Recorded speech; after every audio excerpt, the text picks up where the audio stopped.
안녕하세요, 여러분. 에스더입니다.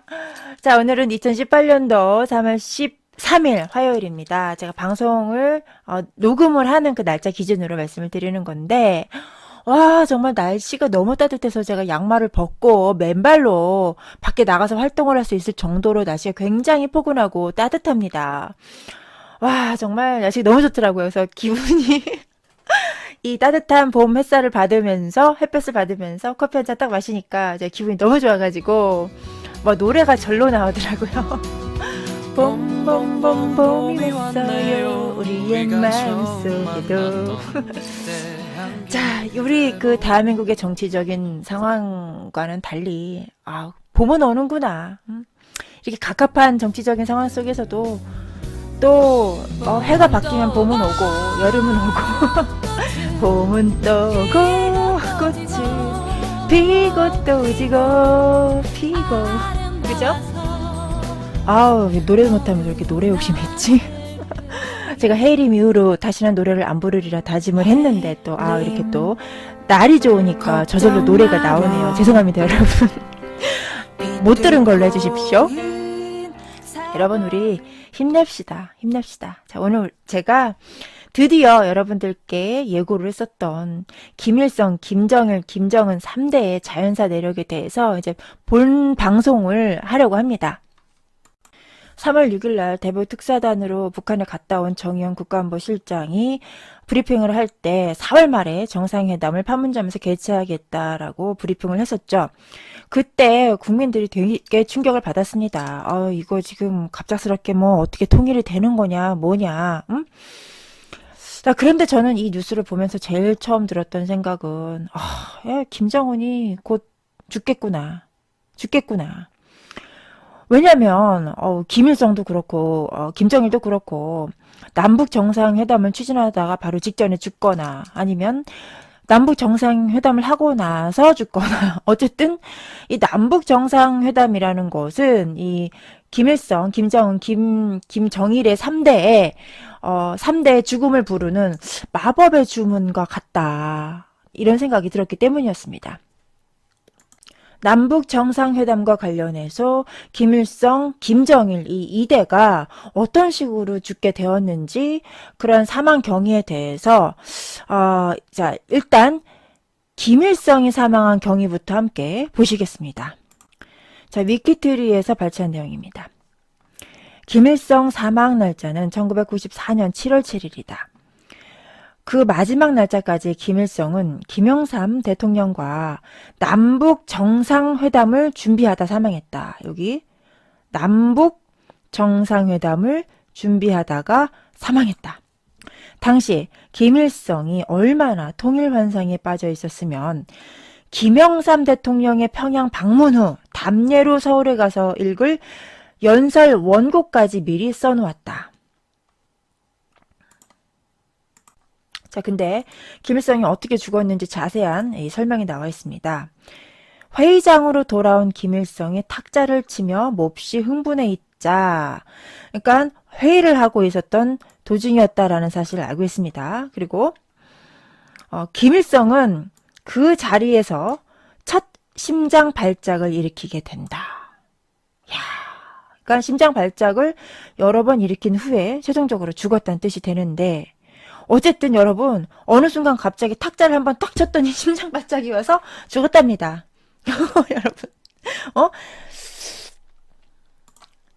제가 김일성이 심장 발작으로 죽었을 당시에 전후의 현황을 요약 정리를 해봤습니다. 자, 김일성이 죽기 전에 북한에서는 어떤 일이 있었냐? 1993년도에 북한이 핵 확산 방지 조약 NPT에서 탈퇴하면서 1차 북핵 위기가 발생을 했었습니다. 북한이 왜 핵 확산 방지 조약 NPT에 가입을 했는 줄 아십니까, 여러분? 그걸 알아야 지금 이 모든 게 이해가 됩니다. 우리나라가 1991년도까지 미군에서 전술핵을 한국에다가 배치를 하고 있었습니다. 그런데 북한에서 야, 우리는 핵도 없는데 왜 니네만 핵 있냐 하고 온갖 지랄을 해가지고 1991년도에 전술핵을 철수해서 가져간 겁니다. 그러면 이 대한민국과 미국 측의 입장에서는 그 한반도의 비핵화를 위한 담보가 있어야 되지 않겠습니까? 그래서 그러한 담보로서 핵 확산 방지 조약에 가입을 해라. 뭐 이런 조건들이 있었겠죠. 그래서 북한이 가입을 하고 그러한 전제 하에 미군이 전술핵을 철수해서 가져갔던 것입니다. 그렇게 91년도 당시에도 북한이 우리 핵 안 만들어? 안 만들어? 이렇게 사기를 쳐가지고 핵 확산 방지 조약에 가입을 하는 것을 어떻게 이렇게 살짝 넘어가 보려고 했는데 그 NPT 조항이라든가 IAEA 국제원자력 기구 이런 것들이 북한에 직접 들어가서 이렇게 사찰을 해보니까 막 완전 다 사기인 거예요. 거짓이고 실제 양이 그 보고서에 제출한 양이랑 다르고 막 이렇게 막 사기를 친 겁니다. 그래서 92년도부터 이렇게 계속 이 북한과 국제원자력 기구 등 계속 삐걱거리는 그 불협 화음이 있었습니다. 이렇게 국제기구에서 북한에 직접 들어가서 사찰을 해보니까 이게 너무 얘들이 사기를 치고 있는 게 너무 뻔하지 않습니까? 그래서 야 니네 진짜 똑바로 안 하냐? 계속 이렇게 압력을 가했던 것이죠. 자 그래서 이 똘끼 충만한 북한 애들이 아씨 더러워 나 이거 안 해 못 해먹겠네 하고 그냥 93년도에 핵 확산 방지 조약에서 냅다 탈퇴해버린 겁니다. 그래서 1차 북핵 위기가 발생했다. 이러한 역사를 진짜 저 학교 다닐 때 못 배웠습니다. 진짜로. 이제서야 제가 알았습니다. 자, 그래서 그 유명한 불바다 발언이 이때 발생한 것이죠. 1994년도 3월 19일 판문점에서 열린 남북특사기원 실무회담에서 북한 대표 박영수 조평통 부국장이 한 발언이다. 남한을 서울을 불바다로 만들어버리겠다 했던 발언. 여러분 다들 기억하실 겁니다. 자 이렇게 보시다시피 연표가 작성이 되어 있는데요. 93년도 3월 12일 북측이 NPT 탈퇴 선언을 하고 94년도 3월 19일에는 불바다 발언이 있었고 서울 불바다 발언입니다. 이것은 이날 저녁 9시 뉴스를 타고 전국에 반영되기도 했다.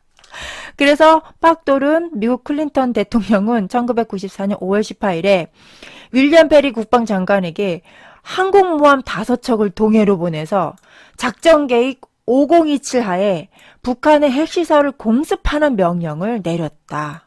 자, 아주 긴박한 상황이었습니다. 이때. 자, 그런데 빌 클린턴이 영변에는 북한의 핵시설을 공습을 하려고 할 때 그거를 막았던 사람이 누구였습니까, 여러분? 여기 이렇게 기록에 다 나와 있습니다. 2009년 4월 13일에 김영삼 전 대통령이 94년도 위기 당시 동해에 있는 미국 항공모함 2척과 군함 33척이 와서 북핵 시설을 공습하려고 했는데 2시간의 전화통화로 클린턴 대통령을 만류했다라고 밝혔다. 이게 본인 입으로 한 말입니다. 이거 본인. 김영삼 대통령 본인. 만고의 역적이죠. 이게 만고의 역적. 이게 우리 대한민국 반공 자유의 가치로 만들어진 이 대한민국 국가에 이게 적합한 대통령입니까? 이런 인간이? 간첩입니까? 대통령입니까? 김영삼의 화력으로 북한 공습은 무산이 됐지만 결국에 같은 해 94년 10월 21일 제네바 합의가 체결이 되면서 1차 북핵 위기가 종료되었습니다. 진짜 재미있는 건 이제부터입니다, 여러분. 1차 북핵 위기가 제네바 합의가 체결됨으로써 종료가 된 시점이 1994년도 10월 21일인데 김일성이 사망한 시점은 바로 직전에 94년 7월 7일 날 사망을 했습니다. 회의를 하다가 탁자를 턱 치면서 흥분을 했는데 갑자기 심장 마비가 와가지고 자연스럽게 죽었습니다. 응? 와, 이 얼마나 자연스러운 우연의 일치입니까? 자, 그런데 이것보다 더 자연스러운 우연의 일치가 있습니다. 더 자연스러운 우연의 일치.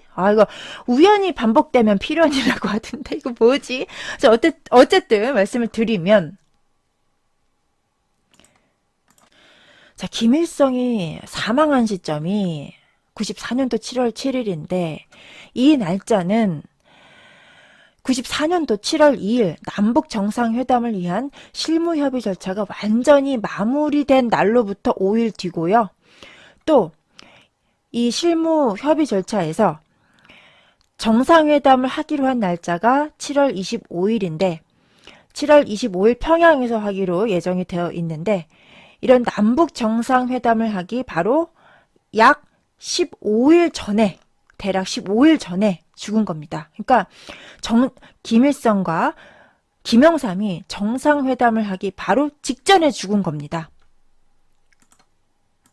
그 결과 남북 정상회담이 무산이 되었고 또 그 결과 제네바 합의가 체결되어서 1차 북핵 위기가 종료되었다라는 이런 아름다운 전설이 우리 위키백과를 통해서 사람들에게 전승이 되어가고 있다.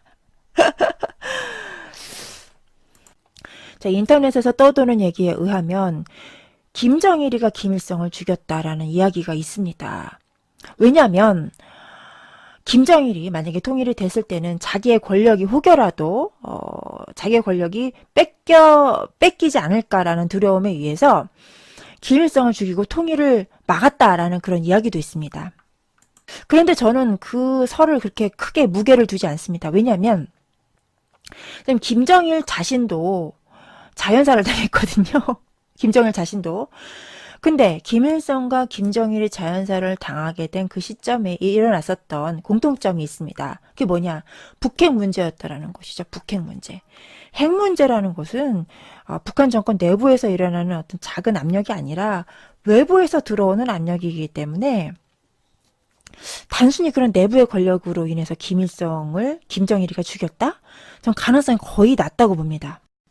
제가 맨 처음에 보여드렸던 위키트리에 나오는 이러한 내용이 바로 김정일이가 자기의 권력욕에 의해서 김일성을 자연사하게 했다. 뒤에서 김일성이 죽는 배후에 뒤에 김정일이 계셨다라는 그런 가설을 근거로 해서 작성된 그런 내용입니다. 그러나 1994년도 김일성이 사망할 당시에 국제사회의 정치적인 이슈, 북핵 문제에 대한 이슈가 국제사회에서 어떠한 비중을 차지하고 있었는가에 대해서 알게 된다면 김정일이가 그런 행동을 할 그런 가능성이 굉장히 적다라는 것을 알 수 있습니다. 김일성의 자연사가 시사하는 바는 무엇이냐면 남북 정상회담 바로 직전에 며칠 전입니까? 한 2주 전에 직전에 죽었습니다. 그리고 김일성이 사망한 것으로 인해서 1차 북핵 위기가 종료되었다라는 것입니다. 김일성의 자연사와 북핵 위기의 종료. 와, 이거 너무나 완벽한 깔끔한 시나리오 아닙니까? 자, 1994년도 1차 북핵 위기에 따른 김일성의 자연사망과 김일성, 김정은 3대의 자연사 내력 1대 김일성 편. 오늘 얘기는 여기서 마치겠습니다. 자, 다음 편 김정일 편도 기대해 주세요. 감사합니다.